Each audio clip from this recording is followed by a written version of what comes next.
এদিকে নির্বাচন ভবনে উষ্ণ অভ্যর্থনা জানানো হলো নতুন কমিশনকে। নির্বাচন ভবন ঘুরে দেখলেন নতুন প্রধান নির্বাচন কমিশনার সহ 4 কমিশনার। সিইসি কথা বললেন গণমাধ্যম কর্মীদের সাথে, জানিয়ে দিলেন গায়ের জোরে একতরফা নির্বাচন করতে চান না তারা এবং বললেন প্রয়োজনীয় সংস্কারের পর নির্বাচনের তারিখ জানানো হবে।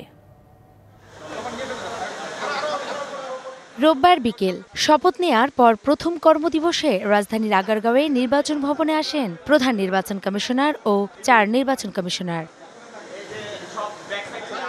এ সময় নির্বাচন কমিশনের কর্মকর্তারা কর্মচারীরা ফুলেল অভিনন্দন জানান তাদের। সবার সঙ্গে হৃদ্যতাপূর্ণ পরিবেশে কুশল বিনিময় করেন নতুন কমিশন সদস্যরা। ঘুরে দেখেন নির্বাচন ভবন, সবখানেই ছিল প্রাণের উচ্ছ্বাস। নির্বাচন ভবনের কর্মচারীদের মধ্যে কাজ করছিল নব উদ্যম। নগদের সর্বোচ্চ বার 167 টাকা রিচার্জে পাবেন 1 লাখ টাকা পুরস্কার, আরও আছে প্রতি সপ্তাহে পুরস্কার ও ক্যাশব্যাক। পরে গণমাধ্যম কর্মীদের সাথে কথা বলেন নতুন প্রধান নির্বাচন কমিশনার। বলেন গায়ের জোরে একতরফা নির্বাচন চায় না নির্বাচন কমিশন।